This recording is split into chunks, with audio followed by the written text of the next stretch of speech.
I used to beg him for help. Now I leave the house before he wakes up just to wash strangers' underwear. The words sting more every time I whisper them to myself in the early morning darkness. The baby shifts against my chest, her breath warm and steady, completely unaware of the storm her mother is walking into again. I tighten the wrapper around us both and peek out the front curtain. His car is gone just like clockwork. Good. I have an hour to get to Madame Ketchy's before the sun starts burning. My slippers slap softly against the wet, gritty pavement as I tiptoe past the neighbor's gate. I don't make eye contact with anyone. No questions, no explanations. Just another woman in a worn scarf, carrying her baby like a weight and her dignity like a secret. There was a time I would have waited at home, hoping, praying, that he'd drop a little extra cash on the dining table for my pads, cream, even soap. I used to ask, softly at first, then with a tremble in my voice, "You know I'm not working right now. Can you add just a little to the housekeeping money?" He'd barely look up. "That's all I can afford." Same sentence, same cold face. Now I don't ask anymore. I wake before the baby, before the neighbors, before my shame can catch up with me, because this is my new normal. And the only thing I fear more than washing strangers' underwear is returning to that version of me who waited for help that never came. Our home is a 2-room flat in the heart of Lagos. Nothing fancy, cracked walls. The fan makes a noise like it's coughing, and the TV only works if you hit the side twice and beg it gently. The living room doubles as a play area and a drying space for clothes. The baby's plastic walker leans against a chair, missing a wheel. My old bedding company ID card still hangs on the wall. I don't know why I haven't taken it down. Maybe it reminds me of the woman I used to be. I'm 29, and tired in a way that sleep doesn't fix. Before the baby came, I used to work at a bedding company. I was good at it too, fast with numbers, better with people. I didn't earn a fortune, but I could buy my own sanitary pads without shame, contribute to rent, fix my own hair, and still have change for suya. But everything changed again when this baby came. Our third. I knew what was coming. It's the same script every time. Maternity leave turns into full-time housewife. I ask for money, he frowns. I shrink. He sighs. I apologize. And life goes on. His name is Kenneth. Tall, clean-cut, always in iron shirts, even if I haven't ironed them. To the world, he's a good man. Responsible. Provides food, fuel, pays the rent on time. But only the walls in our house know how hard I've cried into my pillow while he snored beside me. He doesn't hit me. No. Kenneth's weapon is silence. Cold, thick, cutting silence. He gives only what I need to keep the house running. Anything beyond that, soap for myself, underwear, a little data, it's not in the budget, he says. And the irony? He's the same man who said, "Let's not do family planning, baby. Those things mess with your hormones." So we tracked dates instead, counted days, played safe and unsafe. That's how baby number 3 happened. A mistake only I carry the consequences for. I look at my daughter, almost 1 now, small, chubby cheeks, always laughing at things that don't make sense. She doesn't understand that I gave up work, comfort, even a sense of self, for her to be here. She pulls at my wrapper now, gurgling. I pick her up gently and breathe in her scent, powder, baby soap, and milk. I love her, but I am also tired of sacrificing everything. And maybe that's why I didn't tell Kenneth about the family planning this time. Maybe that's why I decided to do laundry for strangers, in secret, because I am not just a wife or mother anymore. I'm a woman trying to claw her way back to herself. I had to choose between waiting for him to help me or helping myself. That thought started visiting me the night I cried quietly while breastfeeding my daughter. Her lips were latched, her tiny fingers playing with my collarbone, while my eyes stared blankly at the shadow of our curtain blowing in the harmattan breeze. I felt invisible, not unloved, just unseen. When I stopped working after giving birth, it wasn't because I wanted to. There was simply no one to watch her. Daycare is expensive, and I wouldn't dare take her to a betting office with men yelling over slips and tickets. So, just like with my first 2 kids, I became jobless the minute I became a mother again. Kenneth didn't protest. He just adjusted. His routine didn't change. He went to work, came back, dropped money on the center table and mumbled what it was for. Rent, NEPA, food, Pampers, nothing extra, not for lotion, not for panties, not even for Panadol when I had a headache. One evening, as I stood by the sink washing bottles, I gathered the courage to speak. "Kenneth," I said, wiping my hands on my wrapper, "I need small money for myself, for pad and cream. Just small. Please."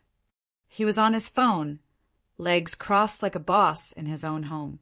He didn't even look up. "What I give you is all I can afford," he said. "You know I don't have extra." That was it.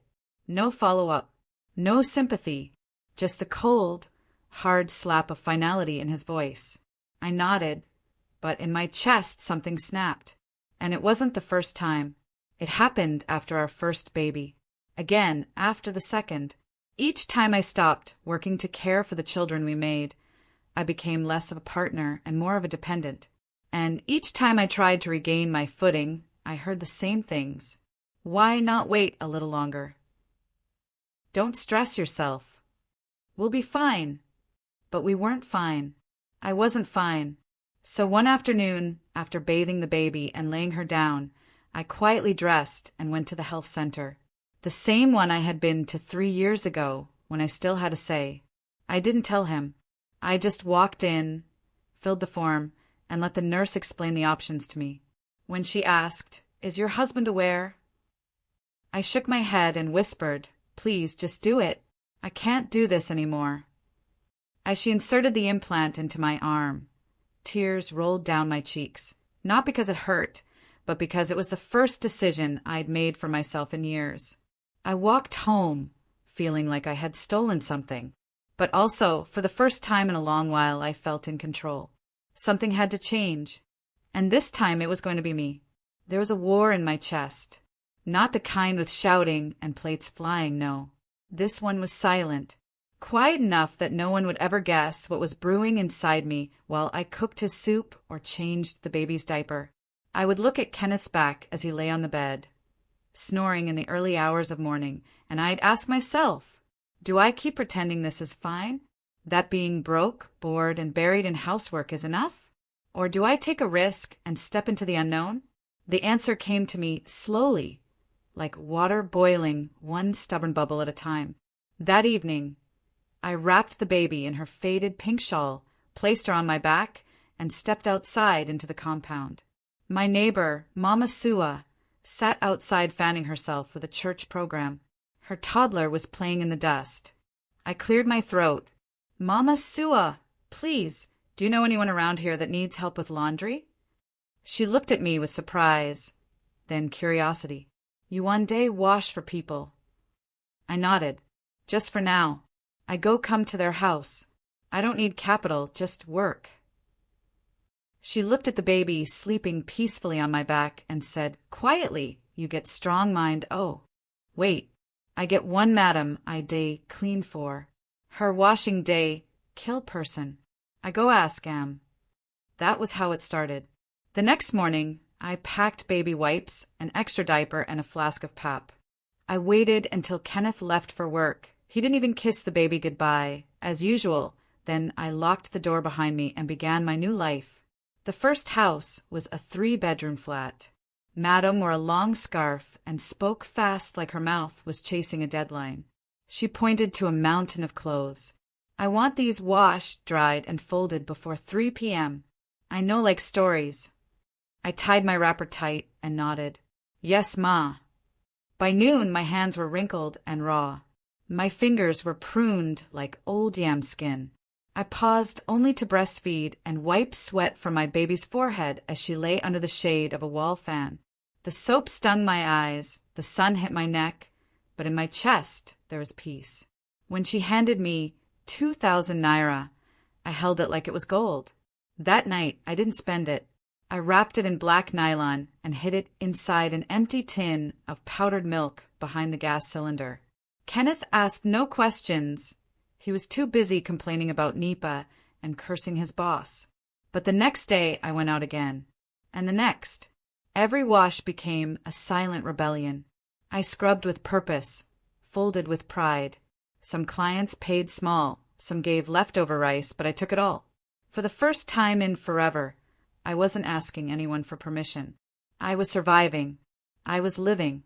Then one afternoon, just as I stepped out of a client's compound, baby on my back and bucket in hand, I heard a voice that made my stomach turn cold. "Aha, isn't that your wife?" A familiar voice. Clothes. Male. I turned slowly and saw one of Kenneth's co-workers staring at me from across the street. The compound was quiet when I returned. The kind of quiet that tells you something's off before you even step into the house. The baby was fast asleep on my back, her head resting against my neck, sticky with sweat. My wrapper was soaked from the waist down, the kind of wetness that came from kneeling on concrete and scrubbing jeans for hours. My feet ached. My fingers were numb. But my spirit? Still alive. I opened the door. There he was, Kenneth, sitting in the dark, arms folded across his chest, eyes glowing with something that made my blood run cold. He never came home early. He didn't say a word at first. Just stared. I blinked, my throat dry. "You're back early. Where did you go?" His voice wasn't loud, but it carried weight. Heavy. Accusatory. I paused, my hand still holding the door handle. My chest tightened. I could feel the sweat running down my back. The baby stirred, slightly.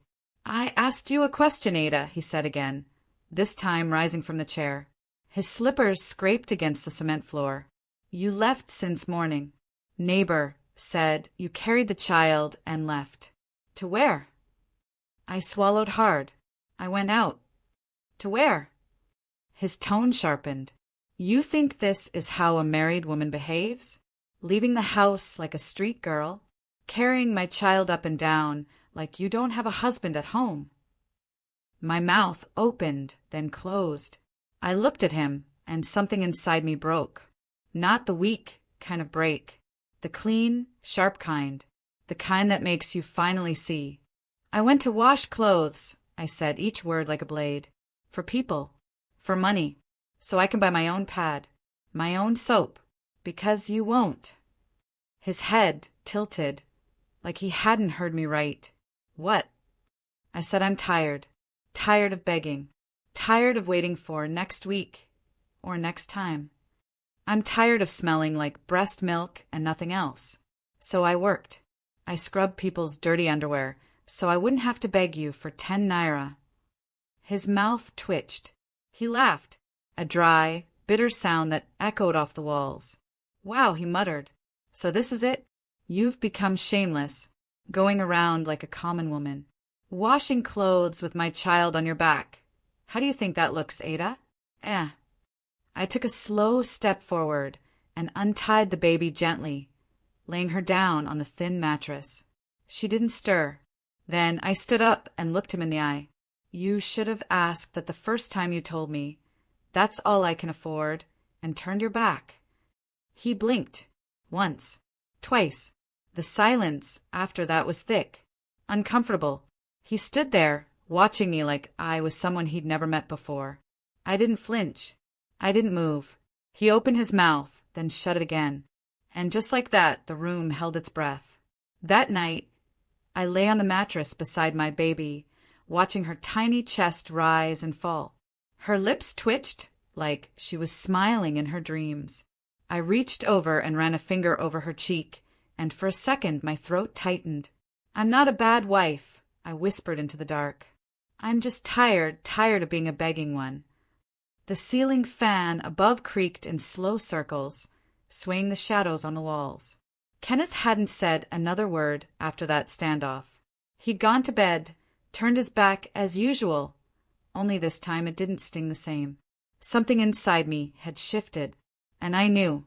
I wasn't stopping. The next morning, before the sun had fully risen. I wrapped my baby with practiced hands and slipped out again. My bones were sore, but I moved faster, freer. That day, I washed for 2 clients, both referrals from the first. One woman gave me extra money for being thorough. I smiled and thanked her, but inside, I held that compliment like a warm cup in cold hands. At night, I started writing. Nothing fancy, just an old exercise book I found under the bed. Page after page, I poured my thoughts out. The words bled from my pen like a river long held back. Sometimes it was anger. Sometimes it was confusion. Most times it was grief. Grief for the girl I used to be, hopeful, full of dreams, slowly suffocated by life. I couldn't say those things out loud. Not to him. Not even to myself. But on paper I was honest. One night, while feeding the baby, I stumbled across a Facebook group for Nigerian women dealing with marital struggles. At first, I only read, quietly, anonymously, but one night I posted something. Just a paragraph. No details. Just pain. The replies poured in, women I'd never met typing out words like, I understand, you're not alone, you're brave. I cried that night, not because I was weak, but because for the first time, someone saw me. Weeks passed. I kept working, kept saving. My hands toughened, my back bent, but my pride grew straight and tall. Then one afternoon, after folding a basket of freshly dried shirts, my client, Mrs. Adefalou, a retired teacher, said something that made me freeze. You're smart, she said, sipping Zobo. The way you speak, the way you carry yourself. You shouldn't just be washing clothes. Have you ever thought about making this into something official? I smiled politely, not knowing what to say. She looked me over, eyes sharp behind her glasses. If you're serious, I can help you register the name. I know someone. It's not much. I blinked at her. For a second, I couldn't breathe. You'd help me? She nodded. Yes, but only if you promise not to stop believing in yourself. I walked home that evening holding my baby tighter than usual, her weight now feeling like armor instead of burden. For the first time in years, I was carrying hope too. If you're a woman going through this, I see you. I was you.